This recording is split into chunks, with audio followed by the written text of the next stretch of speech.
I just spent an hour researching this competition that I would like to enter. It is a compelling, real-life story of these 4 kids from Arizona, from a high school, who decide to enter a robotics contest. This is a highly advanced piece of machinery. Last year's winner was MIT. You want to go up against the best tech school in the country in an engineering contest. I put money on no. So these 4 boys and their teacher, they set out to do something kind of extraordinary. And it made them realize that there's more to life. It's an extraordinary story of perseverance. It's an extraordinary story of courage. Immigration came by the office this morning. If I were you, I'd crash at a friend's for a while. This is something that a lot of people should know about. And not because they're Latino, but because they're underdogs. Because these are kids that nobody expected anything remotely like this from. Every day in 100 ways they are told that they are worthless. I mean, I was a huge fan of Rocky, and Stand and Deliver. And it has elements of what makes movies great. Heroes and twists and turns and emotion. Ya tienes 18 años. Puedes tomar tus decisiones. Solamente quiero que cada minuto que pases en ese club te preguntes si estás haciendo lo mejor para tu familia. These students aren't funded by their school, aren't given access to resources, and they have to make do with nothing. I just don't see how this works out for any of us. A finish line always appears. They didn't even compete with other high schools. They figured they were gonna lose, so they said, well, we might as well lose to the big boys, If we come in last against other high schools, then it'll be humiliating. But if we come in last against other colleges, then it'll be like expected. They really did go into competition with all the different colleges that they competed against. That really happens. You guys are in the big leagues, okay? So hold your heads up. Well, when Josh wrote the article in Wired, it caught everyone's attention. I wanted to write about what an amazing thing they had done. If nobody tells the stories that are the real stories of people trying to do amazing things and succeeding, then the stereotypes persist.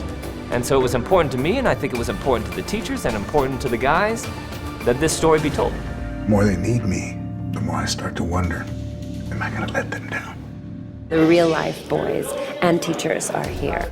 I love having the real people on the set because it makes it more authentic.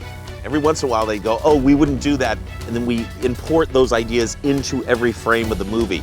It was interesting discovering each one of our actual counterparts who were playing in the movie. My memories are kind of a blur. It was a pretty exciting time at the time, and seeing them kind of rebuild it, kind of bring some of that back. No matter what your background is or where you come from, if you apply yourself, you can accomplish a lot. And you could be accepted too. And that's a big part of the story of this group. They all come from different sides of that story. It's the chemistry. I think everyone's chemistry. The chemistry that he and I had, the chemistry with the boys. Sometimes things just click. This is one of those times when everything just clicked. Sure you got time for us? More than anything else in the world. It clicked so much so that we didn't even know exactly what we were getting into. I was born to be there, I think. We couldn't do this without you, sir. I would expect for any kid to see this movie and think I can do whatever I want to do and I can be whatever I want to be. If we could do it again, I probably would. That was great. I think that this movie will help broaden what it is to be an American and what's the American dream. Oh, I love that sound. I want America to be as good as it can be. And I like to go find stories that emphasize that emphasize the people that make the country great. Think about how far we've come and everything that we've gained, that no one can take away what we started together. We go to the movies to find out what else is out there. And if other kids can watch this movie and be inspired to go follow their dream, whatever it be, and be passionate about it, I think we've done our job making this movie. This is just the beginning.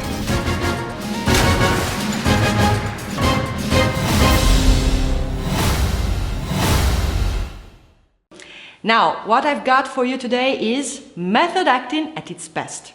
To prepare for his role in Castaway, Tom Hanks stopped exercising and gained some weight so that he could look like an average middle-aged man.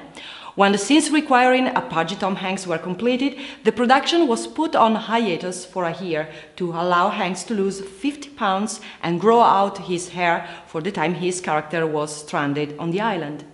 It was during this time when director Robert Zemeckis made What Lies Beneath. Subscribe to keep up to date on all the latest trailers. I'm Valerie, and thanks for watching.